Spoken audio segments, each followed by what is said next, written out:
यदि कोई श्रावक तत्वार्थ सूत्र के 7वें अध्याय के 39 सूत्रों का जीवन में यदि आचरण कर ले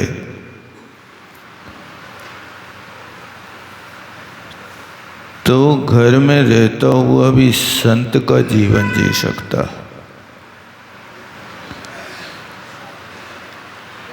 तो व्रतों को पालन करने के पहले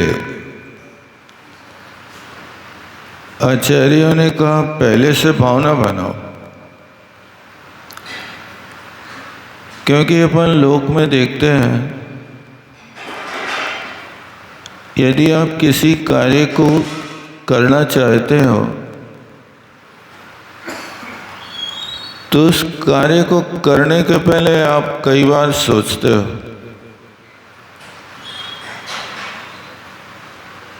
बार बार इस बात पर विचार करते हो कि मुझे मकान बनाना है।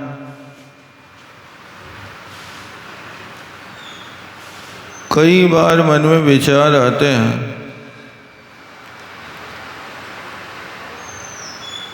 फिर मकान बनाने की सामग्री जुटाते हैं। मन में आते ही तो मकान नहीं बन जाता। भोग भूमिया जीवों की बात अलग है कि उनके मन में आया और हर चीज बन जाती है। कर्म भूमि में तो काम करना पड़ता, तो मकान तो बनता बाद में। पहले हजारों बार तुम्हारे विचार बन जाते हैं, सलाहकार मिल जाते हैं, और जमीन में मकान जब बने माइंड में और कागज में पहले बन जाता है, रूपरेखा बन जाती है। अब जो आपने कागज में चित्र बनाया उस चित्र के अनुसार आप अपना काम प्रारंभ करते हैं। इसी तरह आचार्य महाराज कहते हैं हम व्रतों की बात तो बाद में करेंगे, पहले उन व्रतों को पालन करने के लिए तुम्हें भूमिका बनाओ, विचार करो। इन भावनाओं को पालन करने में यदि तुम समर्थ हो जाओ, इन रूप प्रवृत्ति करने लगो, तो फिर तुम व्रत बहुत सरलता से और सहजता से पालन कर सकते हो। तो सबसे प्रधान अहिंसा धर्म है। आप लोग नारे भी लगाते हैं अहिंसा परमो धर्म। अहिंसा परम धर्म है। जगह जगह दीवालों पे भी लिख देते हैं अहिंसा परमो धर्म। लेकिन अहिंसा धर्म के प्रति हमारा कितना उत्साह है पालन करने के लिए। क्या आप जैसा बोलते हैं वैसा आचरण में लाते भी हैं कि नहीं लाते? धर्म उसी का नाम है कि जब हृदय में धारण कर लिया जाए तब धर्म है। धर्म की बातें करने से धर्मात्मा नहीं बनते। वैसे जैसे पानी का नाम लेने से कोई की प्यास नहीं बुझती। आपको अच्छी जोर से प्यास लगी हो और पानी पानी चिल्लाते रहो, तो क्या पानी के नाम लेने से कभी प्यास बुझी है? रोटी का नाम लेने से कभी पेट भरा है?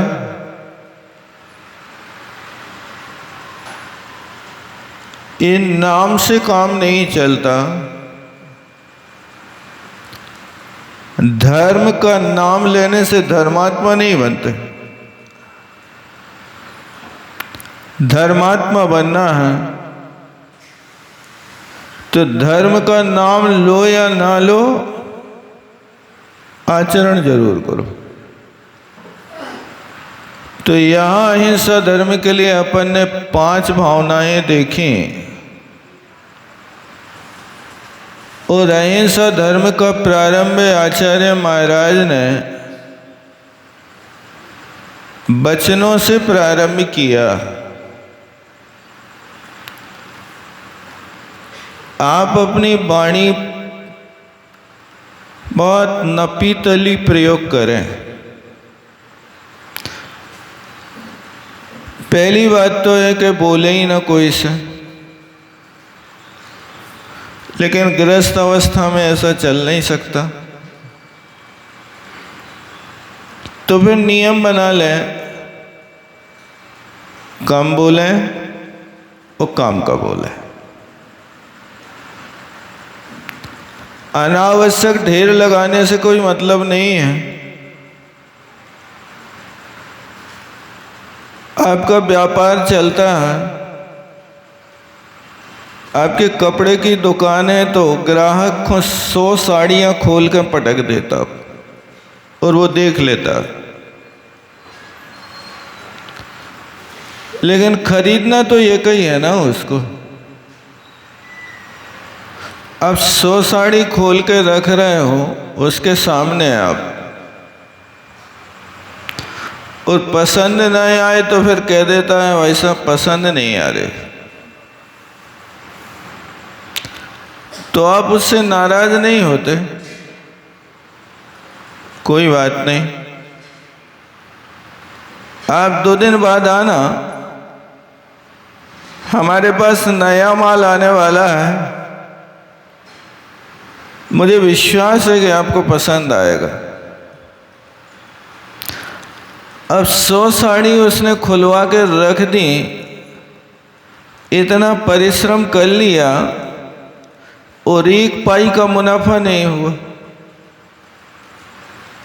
और हो सकता है कि साड़ी खोलने के पहले चाय पान भी कराना पड़ा। ये सब लोक व्यवहार में आप ये रीतियां करते हो व्यापार करने के पहले। तो मोक्ष मार्ग में अहिंसा धर्म को पालन करने के पहले आचार्य महाराज कहते हैं भैया कम बोलना, जितनी जरूरत हो उतना बोल लेना, ज़्यादा दहाड़ के बोलने की जरूरत नहीं है, धीरे बोल लेना और जरूरत होवे तो बोल लेना, जरूरत ना होवे तो मत बोलना।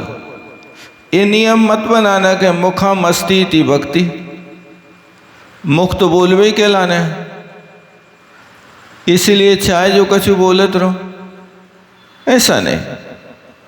मुख बोलने के लिए है, लेकिन सबसे ज़्यादा साधना मुख से ही होती है, और विराधना होती है तो मुख से ही होती है। झगड़ा होता है तो सबसे पहले कहाँ से होता बताओ? पहले बातों से होता है, फिर हाथों से होता है, फिर लातों से होता है, फिर डंडों से होता है, फिर बंदूक से होता है। यही तो झगड़े की जड़। काश बातें नहीं होती तो हाथ नहीं चलते, ये तो नियम है। और जब हाथों से नहीं संभल रहे तो फिर पैरों का प्रयोग करने लगते, फिर लाते घूस दनादन चलने लगते हैं, और जब उसमें भी जीत नहीं होती तो डंडे और बंदूक चलने लगते हैं। इसलिए इन सब चीज़ों से बचना है तो आप सबसे पहले अपने वचन को संभाल करके रखो। और दूसरी बात है कि अपने मन के ऊपर कंट्रोल आपको स्वयं को करना होगा। बंदर चलाने रखने वाला व्यक्ति बंदर के गले में रस्सी डाल के रखता है, क्योंकि ये चंचल है। यदि इसको तुमने पकड़ के नहीं रखा तो वो तुम्हारे साथ न रह करके वो अभी डाल पे जाकर के बैठेगा और तुम पकड़ नहीं पाओगे उसको। इसलिए वो मदारी रस्सी में बांध के रखता है। मन भी एक बंदरा है, उसके लिए भी आप संयम की रस्सी में बांध करके रखो। बेटा हम जो कहें वो करना, जब डमरू बजाएं तब नाचना, और जब ना बजाएं तो सीधे हमारे पीछे पीछे चलना, नहीं तो झटके लगेंगे। इसी तरह मन के लिए भी तुम दबा के और धमका के रखो, मन तुम्हारा है। तो ये दो चीज़ों के लिए कहाँ पे तीसरी बात कही कि आप चलो तो गजगामिनी चाल से चलो। हाथी की चाल को प्रशस्त विहायो गति कहते हैं और ऊंट की चाल को अप्रशस्त विहायो गति कहते हैं। ऊंट के 8 अंग टेढ़े, लेकिन हाथी के सारे अंग सीधे हैं, बस नाक बड़ी है उसकी जो जमीन में कुड़र रही है। तो कोई बात नहीं, नाक जमीन में कोड़र तो रही है, 5वां पैर तो है लेकिन चलता नहीं है, वो जमीन से ऊपर लटका के रखता है। तो जैसे वो ये अपना पैर रखता है, कभी हाथी के पैर में लचक नहीं आती, उसके पैर नहीं लचकते। क्यों नहीं लचकते? वो बहुत सावधानी से विचार विचार करके एक एक पैर रखता है। मोक्ष मार्ग में ऐसे ही चाल चलना, ये ईरिया समिति है। भले हाथी को नीचे की 4 हाथ जमीन ना दिखे, लेकिन चल करके तो बता रहा कि हमारी चाल चलो भैया। तो ऐसी आप चाल चलते कि नहीं चलते? ये ईरिया समिति है। और किसी भी वस्तु को उठाओ रखो तो विवेक से काम करो। कि आप अपनी गाड़ी चला रहे हो तो गाड़ी चलाने के पहले, स्टार्ट करने के पहले एक बार आप गाड़ी के नीचे देख तो लो, ऐसा कोई कुत्ता बिल्ली तो नहीं बैठे। आप गैस चालू कर रहे हो, एकदम आपने गैस का कान मरोड़ा और लाइटर से उसमें आग फवक दी। कोशिश तो करो कि रात भर का ठंडा गैस पड़ा है, उसके पास कितने मच्छर और चींटियां आकर के चिपक गए होंगे। अब रात में तुमने चाय बनाई थी, चाय उफना गई तो गैस पे पहुंची कि नहीं पहुंची? अब उस मिठास के कारण हजारों चींटियां वहां लग गई और तुमने सीधा लाइटर से होली जला दी। इस परिस्थिति में वहां पर आपने कितने जीवों को मौत के घाट उतार दिया। इसलिए आदान निक्षेपण के कोई भी काम करो, विवेक पूर्वक करो। पहले देख लो, फिर मार्जन कर लो। आप गैस जलाने के पहले एक बार अपनी सगी आंखों से उस गैस के भीतर दृष्टि तो डाल लो कि यहाँ कोई जीवों ने, मकड़ी ने, छिपकली ने अपना स्थान तो नहीं बना लिया। उस गैस चूल्हे को उठा के थोड़ा फूंक मार के, थोड़ा मार्जन करके उसको फिर जलाओ तो विवेक है तुम्हारा व्रत पल जाए, संबर पल जाए, तुम्हारे पास ये संवेग बढ़ जाए और विवेक की क्रिया बढ़ जाए, तुम धर्मात्मा की कोटि में आ जाओ। लेकिन इतनी जल्दी रहती है कि हम इनको देखें तो 30 सेकंड लगने, तब तक तो हमारी आधी चाय छोड़ जाए। अरे भैया, चाय चुराने के पहले आप कर्मों को चुराने का प्रयास करो कि ये कर्म कैसे पकें। ये कर्म पकें तो ऐसे पकें, यदि ये नहीं किया और ऐसे ही असंयम की क्रिया चलती रही तो जिंदगी भर में कभी भी तुम व्रत के नाम तो ले सकते हो, लेकिन व्रतों का फल नहीं पा सकते। क्योंकि हर कार्य में विवेक की जरूरत है। सबसे अच्छा एक जिसका नाम विवेक। आप कोई भी काम करो विवेक से करो, इसी का नाम तो अहिंसा धर्म है। ये आदान निक्षेपण समिति है। और फिर इसके बाद आलोकित पान है कि आपको भोजन तो करना ही है, लेकिन समय से कर लो। अब हम नहीं आ पा रहे हैं। अरे माताएं बहनें बैठी हैं चौका में, अब वे नहीं आए सो हम कैसे करें। अरे तुम इस चीज के लिए तो उनकी प्रतीक्षा करते हो, दूसरे कामों के लाने प्रतीक्षा नहीं करते हो। पहले से कह दो कि भैया तुम समय पे आओगे तो पहले हम तुम्हें खिलाएंगे, बाद में हम खाएंगे। और यदि तुम समय चूक गए तो हम खा पी के मुँह पोंछ के बाहर हो जाएं, और दाल रोटी रखी रहे हैं सो तुम अपने हाथ से उठा के खा लियो। ये शिक्षा देव तो आप, लेकिन तुम्हें शर्म लगा था कि हम कहें कैसे उनसे। अरे शर्म खाने की बात नहीं है, कर्म को खोने की बात है। यहाँ तो उनको अच्छे से समझा दो, एक बार दो बार, और जब परिवर्तन ना आए तो फिर तुम तो घर की गृह लक्ष्मी हो।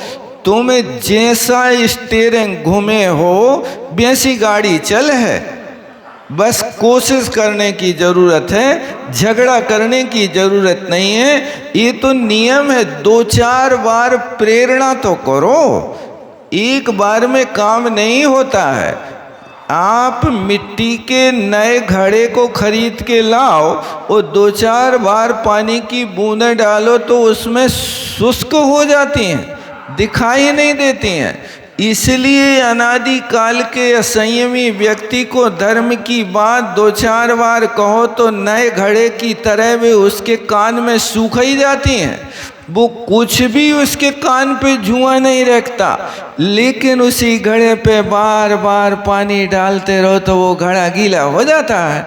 इसी तरह तुम बार बार प्रेरणा करो, लेकिन उनके प्राण न ले, नहीं तो बिल्कुल ऐसे पीछे पड़ जाते हो, तुम हताश हो जाए हो और स्वयं अपने आप को इतने गुस्सा में लेके आ जाते हो कि अब तो ऐसा लग रहा हो कि ये नहीं सुधर रहे सो अपने ही मर जाओ। ये धर्म नहीं कहता है। वे नहीं सुधर रहे तो रानी चेल्ला की तरह अपना जीवन अपनाओ। रानी चेल्ला जैन धर्म की महती प्रभाविका नारी थी, लेकिन राजा श्रेणिक ने ढोंग करके जैनी बन के चेल्ला के साथ शादी कर ली थी। अब शादी तो हो गई, लेकिन दोनों की विषम लेस्या, विषम धर्म। रानी चेल्ला जैन धर्म की उपासिका थी और राजा श्रेणिक बौद्ध धर्म का अनुयायी था। उस बौद्ध धर्म के अनुयायी व्यक्ति को चेलना ने कैसे धर्मात्मा बनाया, तो तुम श्रेणिक पुराण पढ़ना सीखो। यदि तुम्हें चेलना की आदत बनाना है, चेलना की तरह अपने परिवार को धर्मात्मा बनाना है, तो पढ़ो उसमें क्या लिखा कि उसने कैसे एडजस्ट किया है। उसने तो फिर अपना धर्म नहीं छोड़ा। चेल्ला ने अपने धर्म पे अडिग रह करके श्रेणिक से कह दिया कि यदि तुम जैन धर्म में रुचि नहीं रख रहे हो तो भाई तुम अपनी बात तुम जानो, हम तुम्हारे अनुकूल नहीं चलेंगे। लेकिन तुम यदि अनुकूल चलोगे तो जैन धर्म दुनिया का श्रेष्ठ धर्म, अहिंसा धर्म है, इससे बढ़कर कोई धर्म नहीं। श्रेणिक का मन बार बार डगमग तो होता था, लेकिन श्रेणिक अपने गुरुओं के पास जाता था तो वे बार बार उनको ठोक पीट करके कहते थे कि तुम इस धर्म को मत छोड़ना। सो श्रेणिक छोड़ नहीं पा रहा था। लेकिन श्रेणिक की एक ऐसी प्रवृत्ति थी कि वो जैन गुरुओं से द्वेष करने लगा। अब द्वेष किया तो एक दिन शिकार करने के लिए गया, सो वहाँ एक दिगंबर मुनि महातपस्वी मासोपवासी तरुतलवासी बे मुनि महाराज वहाँ बैठे वन में साधना कर रहे थे। सो जे शिकार खेलने गया और जब गया था तो मुनि महाराज को देख लिया तो मन में विकार तो आया कि आज तो कार्य की सफलता नहीं हुई है, क्योंकि हमने जैन धर्म के मुनि महाराज को देख लिया। जंगल में चला गया, शिकार करके लौटा तो आज एक भी उसके लिए कोई शिकार जीव नहीं मिला। अब वो कुपित हो गया शाम को कि इनके दर्शन करे थे सो आज हमारा काम सफल नहीं हुआ। सो उस श्रेणिक ने उन यशोधर मुनि महाराज पे खूंखार 500 कुत्ता छोड़ दे। अब वो कुत्ते ऐसे खूंखार थे कि बिल्कुल जिंदा आदमी को चबा जाए। और जे 500 कुत्ते एक साथ बिल्कुल ड्रोन की तरह छूटे और वहाँ जैसे ही महाराज के पास गए सो सबके मुंह बंद हो गए और बिल्कुल ऐसे खड़े हो गए जैसे कोई ने इनको वशीकरण मंत्र करके और बिल्कुल कीलित कर दिया। ये वशीकरण मंत्र नहीं था, ये उन मुनि महाराज की वीतराग छवि को देख करके कुत्तों की क्रूरता खत्म हो गई थी। अब राजा श्रेणिक ने आकर के देखा तो उनने मुनि महाराज की वीतरागता तो नहीं परखी और ऊपर से तर्क किया कि देखो बड़ा जादूगर है, कुत्तों के ऊपर जादू चला दिया इस व्यक्ति ने। तो चलो कोई बात नहीं, अपने कुत्तों को ले जाने लगा, लेकिन वहीं मरा सांप पड़ा था। सो मरा सांप, क्योंकि लोगों की विघ्न विनायकों की दशा रहती ना कि भी खेने खान दे हैं लेकिन थाली में रखे भोजन को बकरा जरूर दें, न तुम्हारे काम को नो हमारे काम को। सो श्रेणिक ने वो उनके ऊपर एक मरा सांप डाल दिया और चले गए। अब वहां पर सांप डाल के तो चले गए, 3 दिन हो गए। 3 दिन बाद रानी चेलना से कहते हैं देखा हमने तुम्हारे गुरु के ऊपर मरे सांप डाल दे, क्योंकि हमने कुत्ता छोड़े थे सो उनने तो उनको सबको कीलित कर दे। अब हमने कहा मरा सांप डाल के देखो ये कैसे कीलित करा तो उसके लाने। सो ये बात सुनी सो रानी चेलना बिल्कुल ऐसी घबरा गई जैसे कोई व्यक्ति के ऊपर खोलता तेल उसके शरीर पे डाल दे तो जैसे उसकी दशा होती ऐसी चेलना की दशा हो गई। सो बोले कौन दिशा में है बे मुनि महाराज? बोले इस दिशा में। सो रानी चेलना तो नंगे पैर दौड़ लगा दे। सो श्रेणिक कहता है अरे पगली 3 दिन हो गए अभी तक तो वे कहीं के कहीं चले गए होंगे, वे वहां पर नहीं बैठे रहे होंगे। तो चेलना डंके की चोट पे कहती कि हमारे दिगंबर गुरु होंगे तो वे दिगंबर गुरु 3 नहीं 13 दिन तक बैठे रहेंगे लेकिन एक पग नहीं हिलेंगे। ऐसी अटूट आस्था उसको अपने गुरु पे थी और वो चेलना उस दिशा में दौड़ी तो श्रेणिक भी उनके पीछे पीछे दौड़े जैसे बछड़ा के पीछे गैया दौड़ती है। और वहां जाकर के देखते हैं तो मुनि महाराज के शरीर में तो लाखों चींटियां सब ओर से पूरे शरीर को चलनी बना दिया। 3 दिन हो गए और मृतक वस्तु पड़ी है सो उसके पास तो और जीव जंतु इकट्ठे होते हैं। महाराज के शरीर को उनने बिल्कुल चलनी बना दिया। रानी चेलना ने श्रेणिक को डांटा नहीं, कुछ कहा नहीं और थोड़े से शक्कर के दाने लेकर के और वहाँ से लेकर थोड़ी दूरी तक वहाँ पर उसने शक्कर फैला दी। चींटियों को महाराज के शरीर से उतार के दूर भगा दिया, सांप निकाला और महाराज का जैसे ही ध्यान खुला सो यहाँ श्रेणिक और चेलना दोनों एक साथ कहते नमोस्तु भगवान। सो भगवान कहते उभयोर धर्म वृद्धि रस्तु, दोनों को बराबर आशीर्वाद दिया। आज श्रेणिक का हृदय पिघल गया, यहाँ मेरे जैसे पापी ने इतना घोर पाप किया, 3 दिन घोर उपसरी किया, महाराज को आने जाने से रोका, खान पान से रोका और वे हमें बराबर आशीर्वाद दे रहे हैं। ये नहीं कह रहे कि उपसर्ग टालने वाली चेलना को आशीर्वाद ज्यादा, उपसर्ग करने वाले श्रेणिक को आशीर्वाद बिल्कुल लटके हाथ से। उभयोर धर्म वृद्धि, इस बात को देख करके उसके अंदर तो अब कुछ और ही खिचड़ी पकने लगी। धन्य जय धर्म सुखदाता, जो कोई या से प्रीत करे सो स्वर्ग मोक्ष पाता। ऐसी अंदर भावना चलने लगी और सोचता है श्रेणिक काश मेरे राज में इतना घोर उपसर्ग मुनि राज के ऊपर कोई करता तो मैं उसको मृत्यु दंड देता। मैं राजा हूं, मुझे भी ये निर्णय लेना चाहिए कि महाराज के लिए घोर उपसर्ग किया तो मुझे भी चुल्लू भर पानी में डूब के मर जाना चाहिए। ये विचार उसके अंदर चल रहे थे। सो मुनि महाराज विपुल मति मना पर्याय ज्ञान के धारी थे। उनने श्रेणिक के मन की बात जान ली कि तो मरबे की सोच रहा है। तो मुनि महाराज ने कहा, श्रेणिक ये मत सोचो, ये कर्म का उदय है तुम्हारा भी और हमारा भी। महाराज जी ने उपदेश दिया और उपदेश दिया तो श्रेणिक कुछ समय महाराज के पाद मूल में बैठ कर के भाई साहब सम्यक दृष्टि बन गया।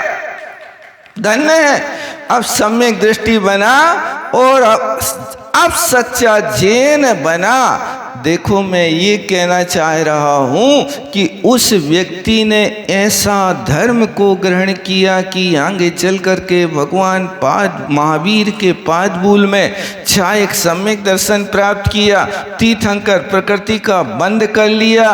एक ऐसी आत्मा को तीर्थंकर बनाने का श्रेय किसको जाता बताओ? महावीर को जाता कि श्रेणिक को जाता कि चेल्ला को जाता? चेल्ला को जा रहा है ना, पता है ना। एक चेलना ने अपने तीतर बनने वाले पति को तीर्थंकर बना दिया, तो क्या तुम अपने पति को रात्रि भुक्ति करने वाले को एक रात्रि भुक्ति का त्याग नहीं करा पा रहे?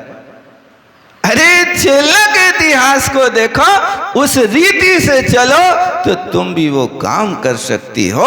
हर नारी के पास वो शक्ति है जो अपने पति को धर्मात्मा बना सकती है, परिवार को धर्मात्मा बना सकती है और ऐसी प्रेरणा दे सकती है कि परिवार का हर व्यक्ति तीर्थंकर प्रकृति का बंध कर सकता है।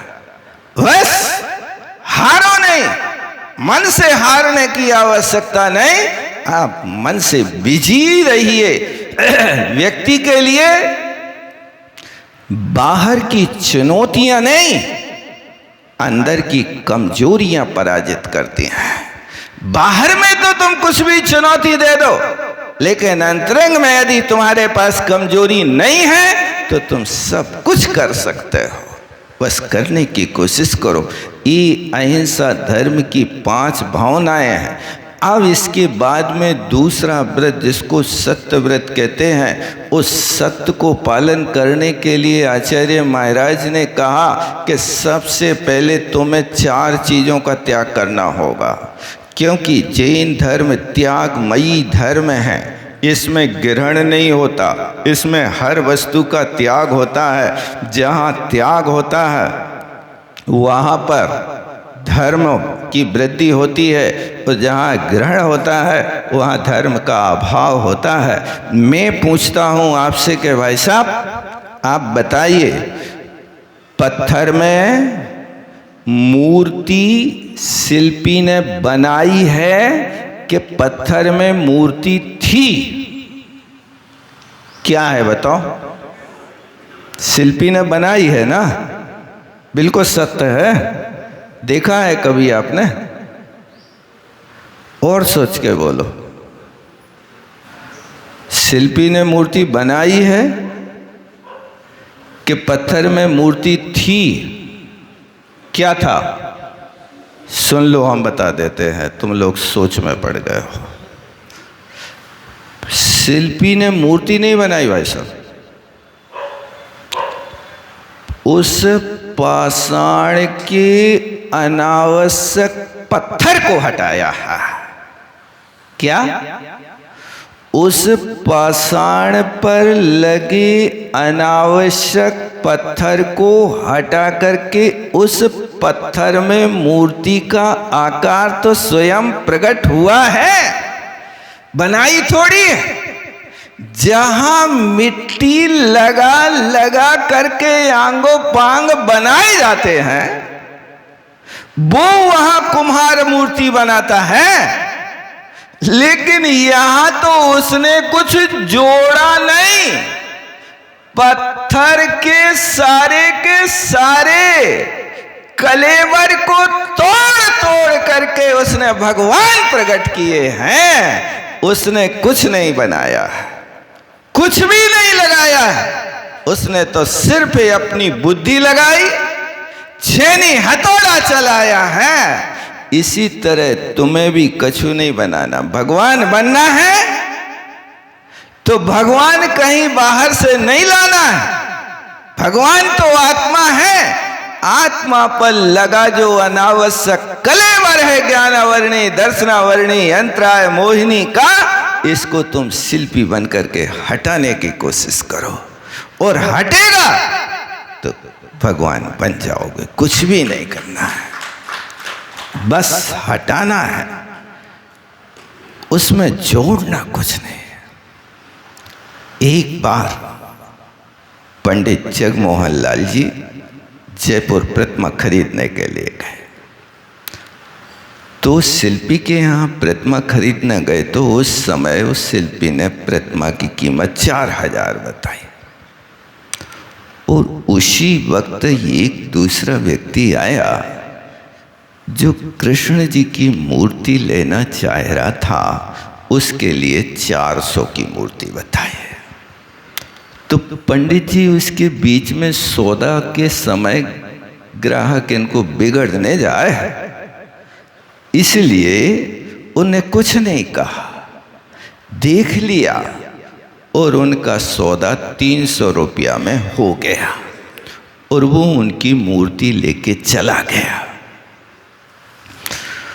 और जब वो चला गया तो पंडित जी ने शिल्पी से कहा, भैया